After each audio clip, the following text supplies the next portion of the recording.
Ine ngati president wa anthu osauka woyamba kuno ku Malawi, the DC, nditati ndisachitepo komenti pa kabineti yatuluka usiku ndiye kuti ndikulakwirani ya Malawi.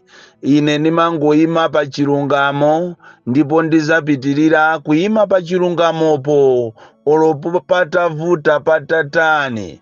Ine siningasiye kulankhula zimene ndikuziona kuti ndizokhuza Malawi makamaka mu nyengo imeneyi, nyengo ya chakwera imene yaononga dziko lino, ikonomi ya dziko lino yaonongekeratu, palibe chimene chikuyenda. Ndipo mundilole mmamawa uno kuti ndikachite komenti kunena kuti ngati tili ndi West leader amene saganiza komanso amene samva, ndiye ndi chakwera.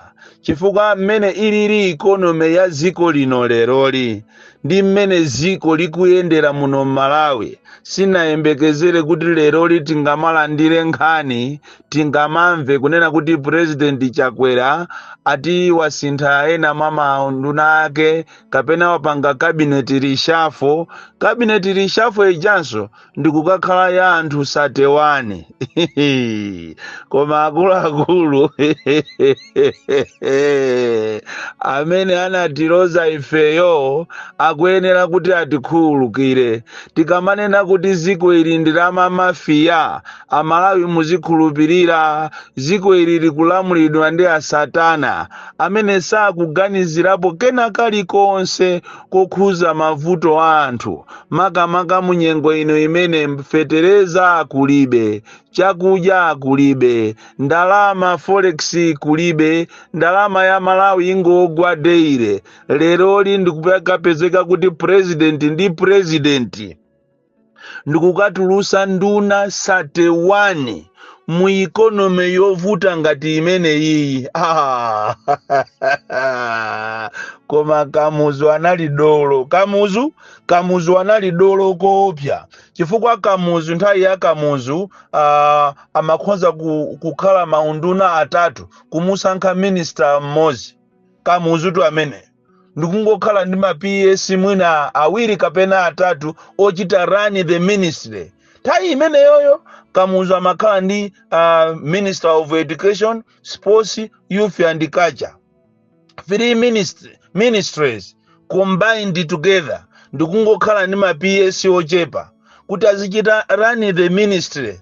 Koma leroli mu economy yovuta ngati inu zoona mukakasankhe Minister of Education ndikukasa wa higher education, ndikukasankhaso Minister wa basic education.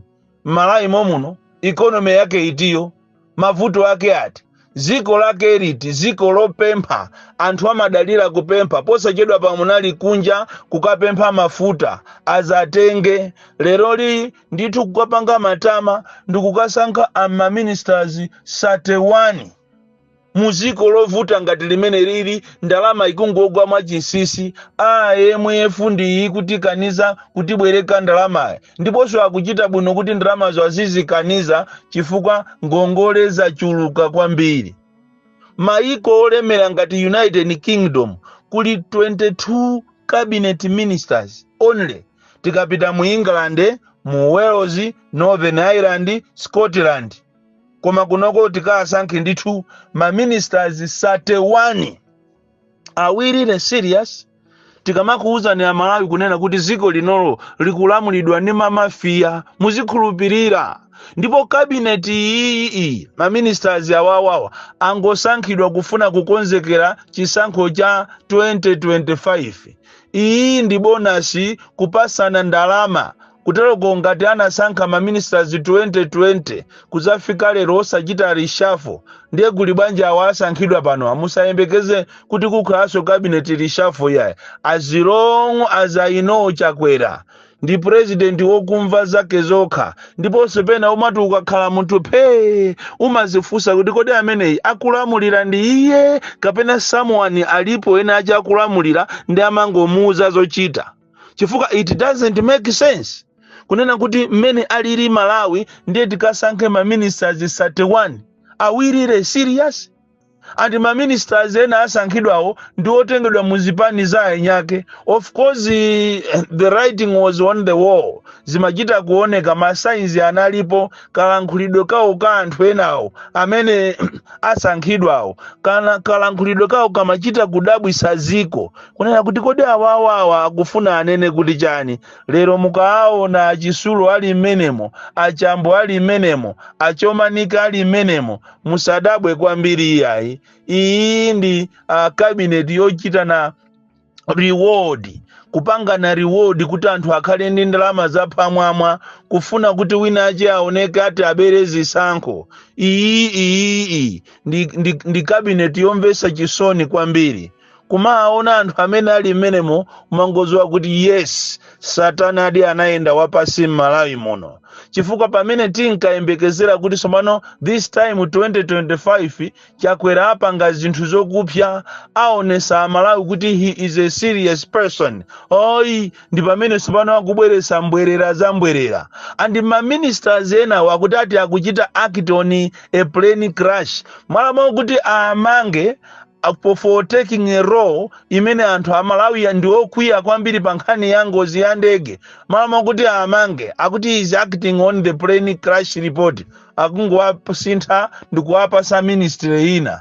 We are not serious. Malawi is a total joke. It is a total joke. Chifukwa by now ndi ripoti lijalo la fake lina tuluka lijalo, by now anaene atachita act atamangidwa anthu ena, koma lero akungosinthana.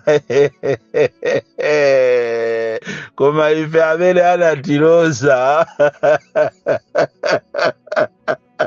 ndirezo tumuna ine ndi president kapena headmaster akhoza kusankha tubwinotu, kusankha kuti ministry iyi kukhale uyu, ministry uyi kukhale uyu, uyu timmange. Anthu enawo ndi manani performance, saa kupanga china chilichonse ata palibe ene value imene abweresa mbomamu, chitengereni MCP boma ziko linolo, palibe chimene abweresa, palibe. Enawo ministry yoyo ikukhala ngati ndi yawo, anakhala ngati anakhwimira. Kuchoka 2020 kuzafika lero mpando wao ndo omwewo basi. Kaya amakhala ni ma meeting usiku kumauzana kuti usazayerekezetu, uzakangoyerekeza kundichosa iwe wanyabasi. Charagwe Malawi inu ndi ziku la mtundu wanji ilili, mmene anthu akuvutikira, tinkaona ngati kapena kubwera kwa iye zinthu zisintha muno Malawi. Kodi Mulungu kumwambako, iyi ndi 2025, mavuto wati ayambire pano. Ndi chifukwa chani mmalola inu Ambuye, koma ndimakhulupirira kuti ndinu Mulungu wazatheka bwanji. Lilipo siku limene inu muzapange zozizwa, chifukwa Malawi azunzika kopya.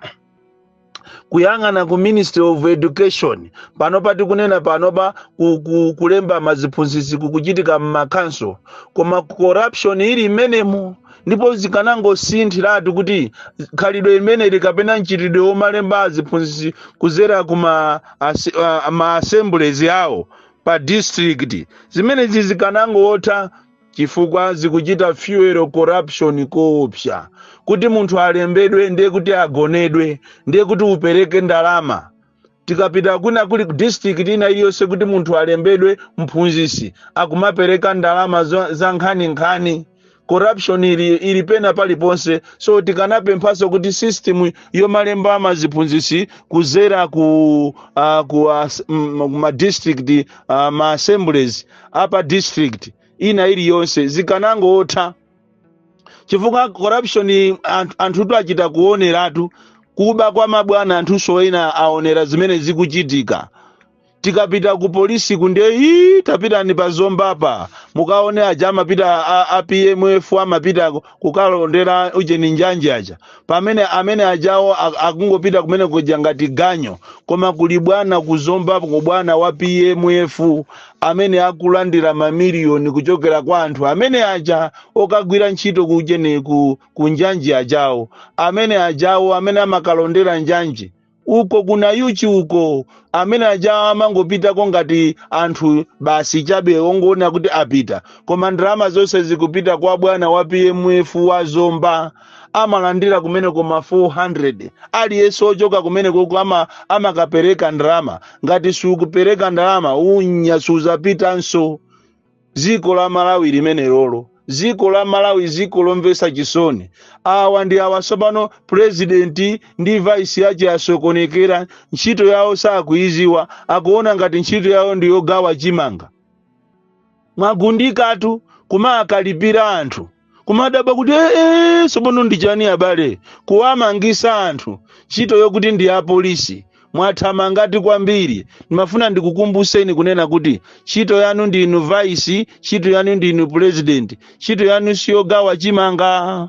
Izizi muziziwe. Adodoma aliko akudodoma, Dodima kapena tinene kuti akudodima aliko ntchito yawo ndi imene yoona zogawa. Izi ntchito mwatengazi sizanu. That is why pakufunikira kuti kusogoloko tikasankha asogoleri athu vice ndi president aje azipita kumpemba kukaphunzira, akaphunzire ntchito zawo. Lero anthu atanganidwa. Ena ndi awa akutenga chimanga amene akutenga fetereza wanifi ujayo anifi akugula fetereza ndikumagulisa ma ministers, kwa kumapasa ma ministers kumadindapo mayina awo ndikumakapereka ma constituency mwawo kuti fetereza amene iti wachoka kwa minister wakuti atamudinda pamene popo.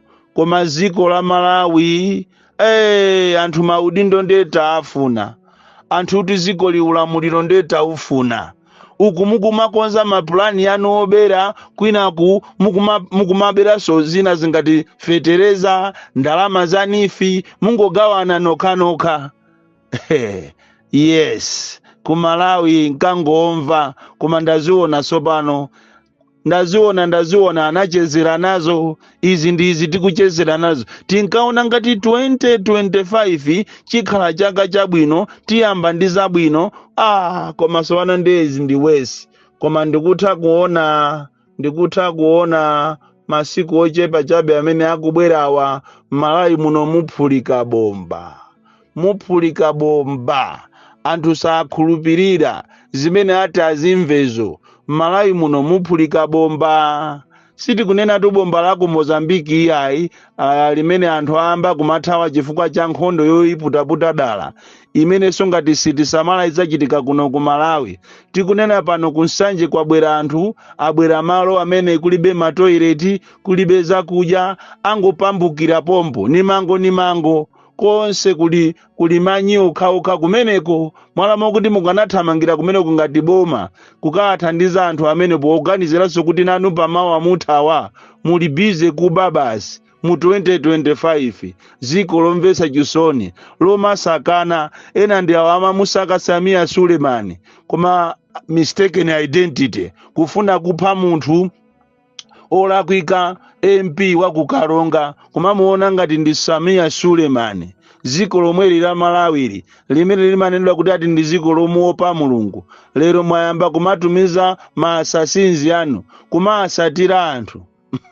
Tazandisatireni ine siku lina, muzayerekeze, muzatume anthu anuwo.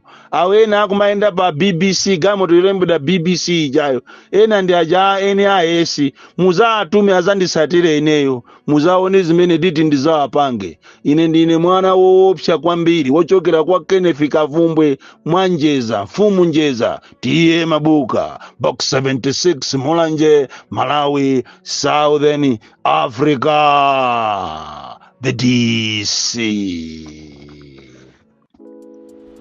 Usaiwala kupanga subscribe ku channel ya AMTV Malawi.